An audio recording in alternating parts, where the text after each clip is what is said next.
10월 19일 살아계신 하나님의 말씀 마태복음 20장 24절부터 28절 말씀을 가지고 행복한 섬김이라고 하는 제의 말씀 드립니다. 쉘 실버스타인의 아낌없이 주는 나무라고 하는 아마 그런 책을 읽어보셨을 줄 압니다. 한 소년의 집 근처에 커다란 나무 한 그루가 있었는데 소년은 어렸을 때부터 이 나무에 올라가 노르기도 하고 나무가지에 그날을 메고 뛰기도 했죠. 나무는 그에게 늘 놀이터를 제공할 수 있어서 좋아했습니다. 소년은 자라서 그네를 타지 않게 됐고 나무 열매를 구하게 됐습니다. 나무는 좋은 열매를 줄 수 있어서 행복해했습니다. 그가 청년이 되어서 집에 땔감이 필요했습니다. 나무는 말했습니다. 내 가지를 베어다가 풀을 떼서 더웁게 하라고 말이죠. 장년이 되었어요. 돈을 벌기 위해서 그 배가 필요하다고 그러냐. 나무는 그의 몸통을 베어다가 배를 만들어서 타고 가라고 했습니다. 나무는 행복했어요. 멀리 떠난 소년은 한동안 돌아오지 않았습니다. 세월이 흘러서 소년이 100발이 되어가지고 집에 돌아왔습니다. 나무는 그때는 밑둥만 남아있었어요. 이 노인은 그 밑둥에 걸터 앉아 쉬었어요. 그 책의 마지막은 이렇게 끝납니다. 나무는 너무 행복했습니다. 무엇을 말하는지 아시겠죠? 어떤 사람이 말하기를 인생이라고 하는 것은 산 꼭대기에서 굴러 떨어지기 시작한 돌멩이와도 같다. 왜냐하면 삶이 시작돼 한번 구르기 시작하면 멈출 수가 없고 점점 더 빨리 인생이 소모되기 때문이다. 인간의 슬픔이 거기 있는 거 아니겠어요? 의미 있는 삶의 방향을 모르고 어떻게 살아야 행복할지 모르고 그 많은 세월을 다 흘려보내고 때로는 깨닫는 사람이 있는가 하면 어떤 사람은 깨닫지도 못하고 생애를 끝내고 맙니다. 그럼 어떻게 살아야 행복할까요? 영국 소담에는 아주 재미있는 얘기가 있어요. 하루 동안 행복하려면 이발을 해라. 일주일 동안 행복하려거든 여행을 해라. 한 달 동안 행복하려거든 집을 사라. 1년 동안 행복하려거든 결혼을 해라. 그렇지만 평생 행복하려거든 이웃을 섬기는 자가 되라고 했습니다. 섬김을 통해서 기쁨과 행복을 느끼는 그런 삶을 사람은 사람만 그 말을 들으면서 고개를 끄덕일 겁니다.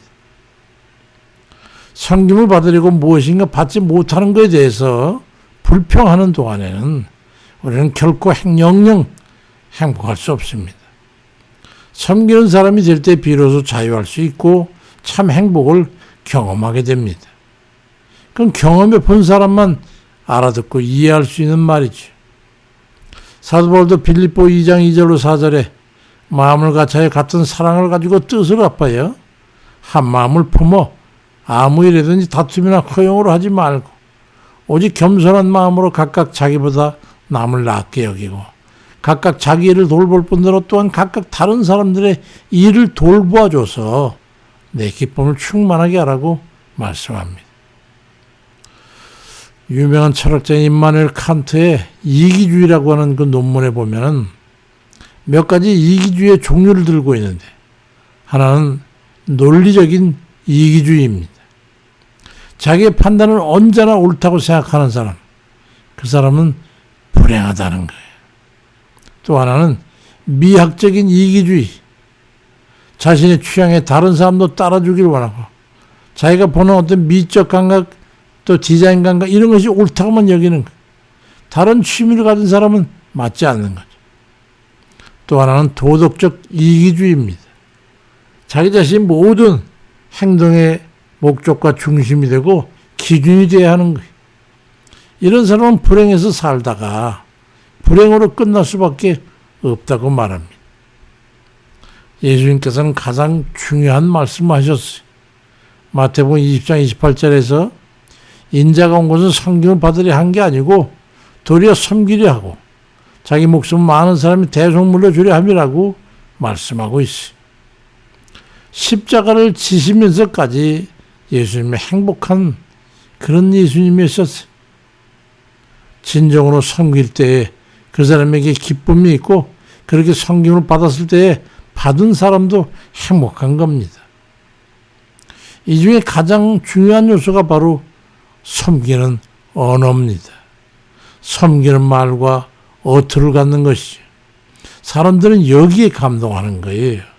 힘들지요? 괜찮으죠? 괜찮아요. 걱정 마세요. 이해합니다. 이런 말들. 그런 말로 많이 해주는 그 사람의 말을 듣는 사람은 많은 위로를 받고 힘을 얻고 또 그에게 감사하게 되는 것이죠. 섬김은 그래 주는 것으로 시작됩니다. 스위스의 유명한 심리학자인 폴 트루니의 글을 보면은 인간은 세 단계로 구분이 된다. 첫째 단계는 아동기라고 하는데 이때는 모든 게 소유가 행복의 기준이 되고 가지면 행복하고 빼앗기면 불행해서 그래서 어린 아기들은 울게 되는 거다. 둘째 단계는 청년기인데 욕구에 충족일 때 행복하고 충족되지 못하면 불행하다는 것. 세 번째 단계는 장년기인데 소유로 인한 충족이 허망하다고 하는 것을 깨닫고 인생의 허물을 깨닫다 보니까 주는 것이 기쁨이고 행복이라는 것을 깨닫게 된다고 하는 거예요. 주는 기쁨이 있어서 행복한 것을 깨닫고 그렇게 살다가 인생을 마치게 되면 그는 행복하게 여생을 마칠 수가 있는 거지요. 그럼에도 불구하고 깨닫지를 못하고 오직 움켜쥐려고만 하다가 죽어가는 행복하지 못한 사람들이 얼마나 많은지요. 주님께서는 본문에서 마태복음 20장 28절에 인자공을 섬기려 받으려 한 게 아니라 섬기려 하고 자기 목숨을 많은 사람에게 대종물로 세종물로 주려고 한 그런 목적을 따라서 왔다고 말씀했습니다. 목숨까지 주려고 하는 게 생의 목적이라는 거예요. 부부간에도 마찬가지예요. 이건. 당신을 위해 살고 있다고 여기는 사람은 행복하지요. 아무것도 바라는 거 없이 당신을 행복하게 하는 걸 사명으로 알고 있는 사람, 그 사람이 불행해야 될 이유가 있습니까?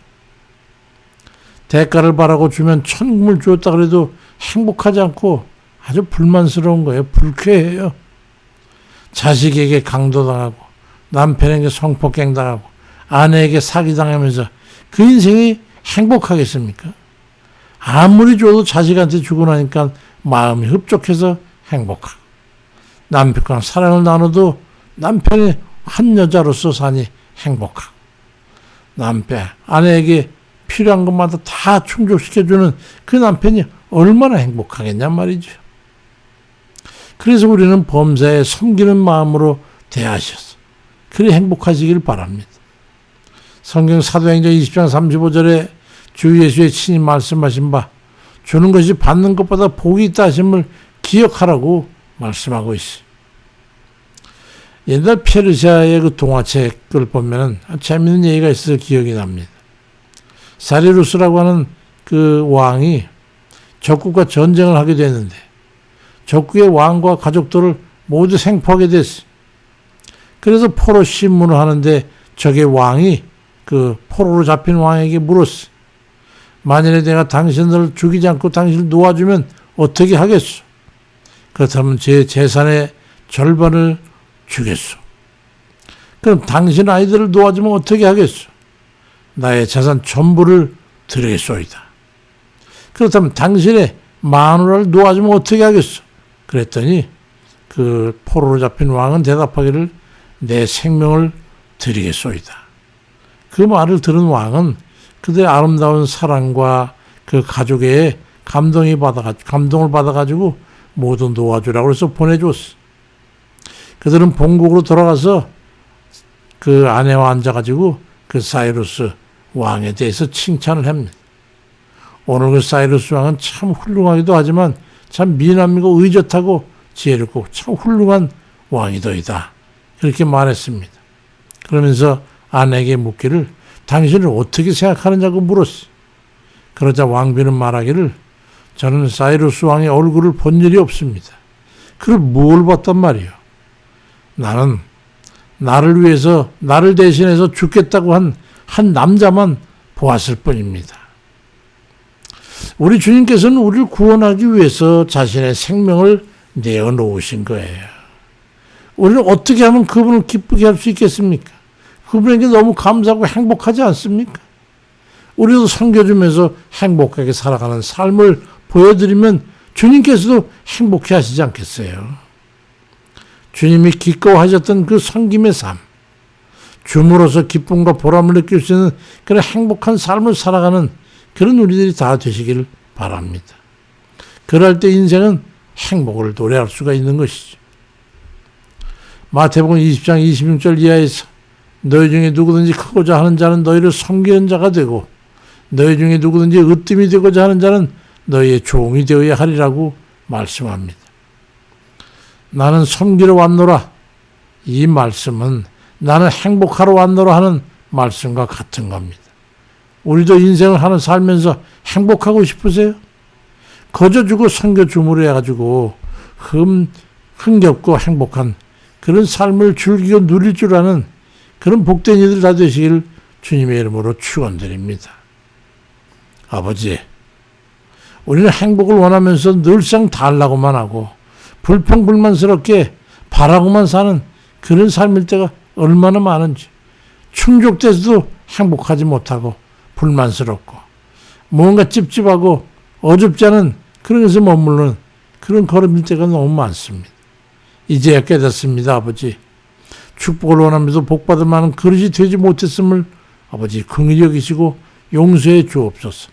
남을 주고 나누고 하는 것에서 행복하고 기쁨이 있고 그곳에 행복이 있다는 것을 깨닫게 해주시고 그 삶을 살면서 우리 하나님을 기쁘시게 하고 주님 말씀을 지켜 행하는 그런 복된 저희들 되게 아버지 인도해 주세요.